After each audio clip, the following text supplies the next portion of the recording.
Hello and welcome back to Down the Track. Today we'll be talking the games about the T20 games. Mustafa and me. Mustafa, were you at the games today, or no? You took a break today. No, today I took a break. Took a Hopefully, we'll go break. tomorrow. But yeah, I took a break. Body's Yeah. been everything. Been to Abu Dhabi yesterday, but yeah, took a bit of a gap. But I watched the games from the hotel. Of course, Yeah, you watched the game. So we have to talk about two games, both relatively one-sided. With due respect to the other teams, I think, of course, at least the Australia Bangladesh game was extremely one-sided. But I think even the West Indies Sri Lanka, I never really thought that West Indies was in that chase, even though they ended up losing only by like 20, I think, in the end. But yeah, they they never deserve really far seemed better like. this year. Yeah. Exactly. So let's talk about the Sri Lanka versus the West Indies game first. Um, it's a tale of two sides. That one that was in turmoil and is now turning a new leaf, and another side that looks like it's going into that turmoil side with their main players now. I think there's three or four now in that team that will. That probably won't see another World Cup, and there's a lot of chopping and changing needed in that West Indies side now. Yeah, I think West Indies are going through that phase now where their big players will be slowly phased out. And unfortunate that they couldn't finish with another T20 win because this set of players, a lot of them, six, seven players, have won two T20 World Cups and they've done a great job in the past for the West Indies. And it's sad to see them go out like this. But in comes the next generation. Will they be as effective? Because we're so used to Pollard, Gale, Russell, Bravo. These players have become like, T20 specialists all around the world. We're so used to them. And yeah, over here, I think is just the conditions have not suited them. It's not about age or it's not about the looking thing. The conditions have not suited them. They've just not adapted, and their style of play is completely different to others. And yeah, like with England, there's a bit of method. With West Indies, a bit more risky cricket, and in Dubai, just not working. I think, if this was in India, they would have had a better chance for sure. And yeah, you have to criticize them for not adapting to the conditions. Also, team selection, squad selection, I didn't think was that great. Narayan not playing on these pitches. You saw what Hasaranga did today. You need somebody like a Narayan, an X factor mystery bowler. They really missed him. I don't know exactly what the reason was behind his dropping, but. They missed a bowler like that, and yeah, the big guns just did not fire. Very disappointing. Sri Lanka, on the other hand, like you mentioned, fantastic individual performances, but those there were more today. And played as a unit. Sri Lanka has a brilliant tournament again. He's proven why he's uprising talent. Hasaranka was fantastic as well. So everyone performing with bat and ball, excellent to see. And Sri Lanka cricket looks like it's on the rise now. Absolutely, I think a good return. I think the two wins, although they don't make it to the playoffs or anything, but two good wins for them and some decent learnings for Sri Lanka. West Indies, on the other hand, I was just thinking about it. Even though the next World Cup is only a year away, I still think that Gale, Bravo, Lendl Simmons, Ravi Rampal, possibly Pollard, these are five or six players that will never come back and never play in a West Indies jersey again. Your thoughts on Yeah, I that? think yeah, the Russell and maybe Pollard if you're pushing it, but apart from that, I don't see a lot of these players playing. With Bravo, you never know, but I think yeah, he's also gotten to a certain age where it'll be difficult for him to play as an all-rounder. But yeah, mentioning it feels sad a bit because these are T20 specialists. It's not just West Indies because it's a successful team. They've been playing T20s everywhere. Whenever you turn on the TV throughout the year, you see these guys playing T20 cricket. And for T20 itself, it's a big miss. But I think West Indies cricket in general have moved on in other formats, and I'm sure they can move on here as well. But it's going to be difficult. You saw once these players left the one-day format and the test format, you saw the West Indies team drop, and now they're going to leave the T20 format as well. Do they have the players? Will the youngsters step up? Will the Purin and Hetmeyer become responsible? Will they be able to take this team to another level? Right now, it looks very bleak, but I'm sure West Indies is a sort of nation. They love cricket, and they have some natural talent hitters. And I think T20 is a format that I still think they can do well in, but it's going to be a bit tough in the next. They might be in that rebuilding phase that Sri Lanka is in right now, and it's taken Sri Lanka a good 3-4 years, so it might take West Indies the same because for Sri Lanka it was just Sangakkara, Jarudine, and a couple more players, but here there's 6-7 players that you mentioned, so it's going to be a big rebuilding phase. I don't know how quickly they'll be able to recover. There's some very good talent there, but needs a bit more maturity for sure. Yeah, I agree 100%. Sri Lanka, like we discussed, turning into a new leaf, good for them. Hopefully, in the next year, there'll be a lot more experience and they'll probably give in a challenge in that playoff spot when the games are held again next year.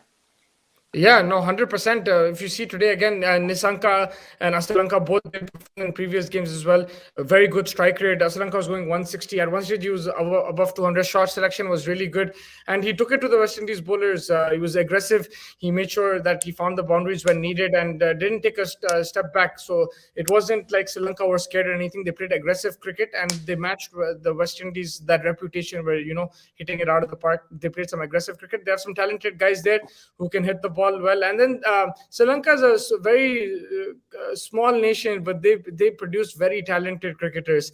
Just look at Hasaranga. Again, his figures: 4 overs, 19 runs, 2 wickets, outstanding. Like he's gonna be, like, I don't know if he's gonna be the new Murli, but like the Ajanta Mendes feeling I'm getting for sure. I just hope that he continues to build on variations and make sure that he keeps Yeah, up with yeah, pace and continues to test what's it called, batsmen. But I think, yeah, the talent that I've seen this tournament from Sri Lanka has been really good, and I think it's just a bit of more experience, and they'll be back. Very good performance today. Bad ball, and they fielded well as well. And like I said, the scoreline flattered to deceive. Sri Lanka were always in control in this game. absolutely. I think everyone 100%. Your player of the match. There's plenty of options, but I'm going to go with Asalanka. I think just the way he came and started hitting it, his strike rate was 200 initially. He put West Indies on the back foot, and then he paced his innings. He didn't go all out. He made sure that's playing to the conditions. That's what some of the West Indian players need to learn from. That you can't just go all out hitting. Here, you have to be a bit smart. When the opportunity arises, especially when you're coming in when the power play, you take your chances. But when the field is spread out, the ball gets older. You have to play some smart cricket as well. Make sure you rotate the strike. Make sure you're scoring runs as well, but don't throw your wicket away. And I think he gave that perfect example today. It was a fantastic innings, in my opinion. Yep, I agree. I think that's a fair shout. So this wraps up this game. Let's go to the earlier game today. It was Oof. Australia versus Bangladesh. Pasting, Man, crashing, oh, crushing. 6 overs. They finished it in 6 overs. They It needed was to finish it in 8 overs to get that run rate above South Africa. I didn't think they would do it, and they yeah. finished it with 2 overs to spare. It just ridiculous, man. Thank God it wasn't India who did that. Otherwise, there'd be a lot of other speculations and this and that.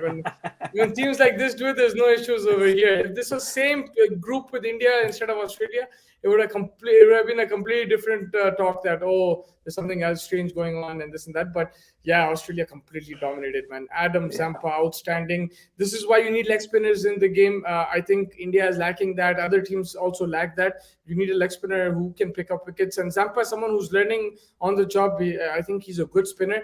He does get hit for runs, but he's learning. And today he bowled really the googly really well, especially to the left-handers. Bangladesh has a lot of left-handed batsmen. He bowled the googly very well, and very unlucky to miss out on a hat trick. Miss He out should the have got hat a hat trick. trick. Wade Dwayne Wade dropped that dropped it. catch. Yeah. Yeah. Yeah, it's unfortunate, but I think Zampa is when he first came onto the scene, I thought he'd be one of those that'll come and then never be seen again. But I think the way he's worked on his bowling, the way he's really come back, I mean, he's Yeah. a top bowler now. I wouldn't be surprised to see him in the top three rankings in the ICC T20 bowling soon. Because he's that kind of a bowler. He's that wicket taking threat that Australia have, and he's been phenomenal. I think Stark is bowling well, Cummins is bowling well, Hazelwood's bowling well. I think that team is starting to come together, and when they perform like this, you think that that this team has a chance. So it's going to be very, very interesting now, because I think the game, it's in their hand now, because they have to beat West Indies versus South Africa has to go and play England. So South Africa has a difficult chance. Now they have the net run rate out of the question, so that's taken care of. All they need is they just need to go and they need to win against West Indies, and I think they're sorted.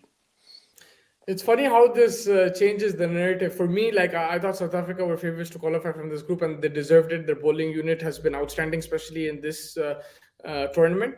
But there's two things to it. One thing is that Australia does have experience. Everyone says that T20 is not the format and everything, and maybe there's a burnout there, but also Bangladesh were very poor, man. You have to also say, like, I don't know what I was thinking when I predicted the thing, but like they've seriously disappointed me. Like, if you ask me who's been disappointing after India and West Indies, it's been Bangladesh. I expected much more from them, and they were very poor. But you have to give Australia the credit where due. There's a lot of criticism about the team, but they have a leg spinner, they have some fast bowlers there, they have some solid openers, and about them, it's clicking. They need their players to click, and I don't think there's too much talk sometimes about you have to play aggressive cricket, you have to play this cricket, you have to play that cricket. I think on the day you just need to be in. You need your players to be in form, and sometimes it's I wouldn't say it's luck, but sometimes it's just not your day. But Australia showed that they have some players there. But again, I'm not going to put them on that pedestal because they did get a pasting from England as well. So Yeah, there is yeah. their openers, especially the way Finch batted today. If they can play like that and give that team the start, then they'll put other teams under pressure. Because we've seen that with Butler and Roy. We've seen that with Babar Azam and Rizwan. Taking use of the power play doesn't mean you have to go all guns blazing, but if you play some attacking shots and open up the field a bit and rotate the strike, then you're always in. We saw that with Rahul and Rohit Sharma as well. The 6 overs Yeah. are important. Once you build from there, then it becomes easier. And Even even Josh Butler, even Mohammad Rizwan, you saw that happen with them as well. They had very slow 50s and then they convert them into very big scores after that, and with decent strike rates, especially Butler goes in and scores a century. So yeah, I agree. I think it's clicking for Australia. A lot left for Bangladesh to ponder upon. I think going back to the drawing board, starting from scratch, they can't just depend on Shakib and Tamim. I think Tamim also is starting to get old. Shakib himself is starting to get old. Yeah, even Mushfiqur, Mahmudullah, these guys are coming to a point where maybe T20 is not going to be their format. They might have to blood in youngsters for sure. Right, right. Yeah, absolutely. I agree 100%. But your player of the match, Adam Zampa, I'm guessing? Yeah, Adam Zampa, without a shadow of a doubt, he was outstanding. He just keeps proving that people wrong, and I thought that he's improved his googly, especially today when I saw him bowl. I saw him live as well a couple times. Against Sri Lanka, he bowled well. Against England, he was poor. So now it's about when he's getting attacked, how does he change things? But as a leg spinner, you need to mentally prepare that you will get hit. It's about being mentally strong, and I think Zampa has that for sure, and he will go far. Again, with Australia, if they do go in the semi-finals, if it's their day, they're a dangerous side. I wouldn't want to play a team like South Africa or Australia just because you don't know what you're going to get with them. The narrative has changed. Now England and Pakistan are the more predictable teams, the more clinical teams, dominant teams. You know how to plan against them. Of course, then on their day, they'll smash you. But you know what to expect from them. In Australia and South Africa, these kind of sides you don't want to really mess with. And again, they can be cold or hot in the semis. I don't know if they do reach there. I don't know if they will beat England or Pakistan, but they'll definitely put some questions in the opposition's head if they're there in the semis. I think I agree with that. I think it's going to be interesting to see which one turns up. We'll find out on Saturday. But before we go to Saturday, there's tomorrow's games, which is making Group B very exciting. Obviously, before the world goes on and says that everything is about India and how there's so much pressure and everything, I'm gonna make a prediction right now in front, and obviously not in front on live thing. This is a live broadcast, right? It's going to be in the internet forever. I'll make this prediction before anyone calls it.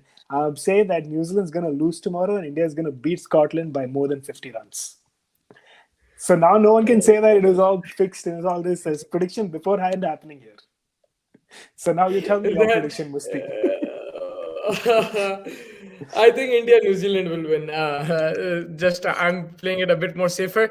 I think with New Zealand, we saw against Scotland, there was a scare there. Namibia can provide that scare, but I think they learned from that. And again, Kane Williamson is very shrewd captain. You can, with New Zealand, it looks like you can upset them, you can beat them, you can smash them, but then they just come up with the goods, man. No matter what system they play, no matter what personnel they play, they come up with the goods. And I think they've learned from that Scotland game. I don't think they'll let Namibia close. But again, toss will be important. Again, the way Namibia play, they have David Weesey. There's some experienced players there. JJ Smuts, Erasmus, some good players to watch out for. So Namibia, I think, is a stronger team than Scotland. They beat them, of course, as well. But I just feel that New Zealand will have too much. And if India need to qualify, I think that Afghanistan New Zealand game. I think Afghanistan in Sharjah, that's your best bet. Again, you don't want to keep. This is the problem when you lose games. You're relying on other teams. You can't blame them if they lose. You don't know what's going to happen. The ideal situation is that Namibia win tomorrow for India and India smash Scotland. But I still see India and New Zealand both winning. And also with India, if you just look at it, sorry, I don't know if you have another question, but I just want to add that with India, against when you play a minnow team, sometimes the margin won't be as big. You saw in the Asia Cup against Hong Kong 170 for 0 when they were chasing 270. They lost the game due to some good captaincy from Rohit Sharma and Dhoni combined and some good bowling, but the margin was small again. So, and that was Hong Kong. So Scotland can also take India close. Oh, I'm not absolutely, saying absolutely. India are 100% favorites for me. If they lose, it's going to be a very disappointing, and it's Virat Kohli's birthday. I don't think that's going to be a good birthday gift. But the margin of victory, that's what we're talking about right now. 50 plus. You need 50 plus runs. Is that easy? I don't think so. Even against Scotland, would we be surprised? No, I won't be surprised. I think this Indian team can smash Scotland. They can get them all out for 50, 60, and chase it in 10 overs. But will that happen? It's difficult, and these conditions are not straightforward. So I don't think it's going to be that easy for India. Scotland have a couple of good spinners. The Least guy is really good all rounder. Greaves is a troublesome batsman. Even the medium pacer, I forgot his name, but he's pretty good as well. So it's not going to be that easy to win by that margin. I think India will win the game, but by that margin it will be very difficult. Not very difficult, but it won't be as straightforward. Absolutely, I agree 100%. I think that it is just something that I was just poking fun about, but it's going No, to be no, there is like some, there is some thing to it. I'm sure you thought about it. I'm sure you've seen Namibia I play. I mean, of course, I've seen Namibia play. I don't think that they'll beat New Zealand, but I want them to. Personal, that is a bias over there. But I just want to make it very clear in terms of the people that are talking nonsense. I really think that we should stop doing that. Enjoy the cricket. There's some good cricket on display. Yes, your team could be good. Your team could be bad. Just focus on your team and focus on good cricket when you're watching as a neutral. Don't Yeah, care about. the thing is with the Indian team in particular, they're at a stage where like they're gonna get the eyeballs. The limelight is there. It doesn't matter. But if you lose, everyone's gonna forget about fixing. They're gonna say India's trash, this, that, and when they win, they're gonna say it's fixed. That's unfortunately because India is that team where all the eyeballs are. They all have a billion. It's a Man United kind of feeling. For me, it's from both sides. True, So true. that's what it is with India, right? With United, they're always criticized whether they win or not. If they win, it's the refs. If they lose, it's they suck. So it's the same thing with India and give and take. I think for the team, it's most important that the fan goes back, but also for the team, it's most important to play some quality cricket. Whatever frustrations they have, take it on out in the field and play some aggressive cricket and take it to that Scotland team and. From ball one, of course, you have to be sensible as well. You can't just blindly, smash. But we saw Rohit and Rahul; they were a bit cautious against Afghanistan. Then they took the initiative, and I think that's what they have to do against Scotland as well. If you get that opening partnership, then you're set. And then if you're bowling first, then again it's about trying to dismiss them as early as possible and chasing down. And then when you're chasing, also you have to be careful that you don't lose too many wickets. That can also hamper net run rate. It automatically slows down your progress in the actual chase. So I think they have to be a bit careful when chasing. But yeah, winning is not an issue, I think, but winning by a big margin, you can do it. I think it's very possible, but it's 50-50 for me for this game. Yep. Let's see how it goes. Some fun, exciting cricket tomorrow. I'm hoping for some more videos from you where you're backing Captain Kohli and hopefully a nice big innings from him tomorrow. Let's see how it goes. Always, it's his birthday, man. Looking for him to smash it. Hopefully, he gets 100 on his birthday. Much needed, much awaited 100. But hope that the team in particular does well and everyone contributes and they don't take it lightly. Just play professionally, and now they're at a point where it's like the result is not. I mean, the semi-final qualification is not in their hands, so just don't worry about that. Of course, it'll be good if New Zealand lose for them, but don't worry about that. Just play your cricket and let's see what happens. At least you can get some smiles on faces. I saw in Abu Dhabi, India down in the dubs, but people came to support them. The stadium, it was Indian dominant again, and they're supporting the team, win or loss. So it's good to see that over here, like in Abu Dhabi, Dubai, that the fans have not given up. They could have easily just sat at home that India is out, but they still have belief, and it's good to see that. It gives the players that pump. You saw even Jadeja took that catch. They didn't give it, but he celebrated. Like you could see that they're getting pumped. Virat Kohli was also getting pumped, not by me in particular. I don't know if he heard me or not, but you could see that they know the fans are behind them now, and let's continue. They always try their best, 100%. It looks like sometimes they're not because they're tired or whatever like that, but at the end of the day, no one's more hurt than them. Like if you lose the game, we still have our work, we still have our family, friends. They do have family and friends, but that's their job. Like they're going to be like it's their work. This is what they do day in day out. Is bread and butter. If they're not doing their work, then it does.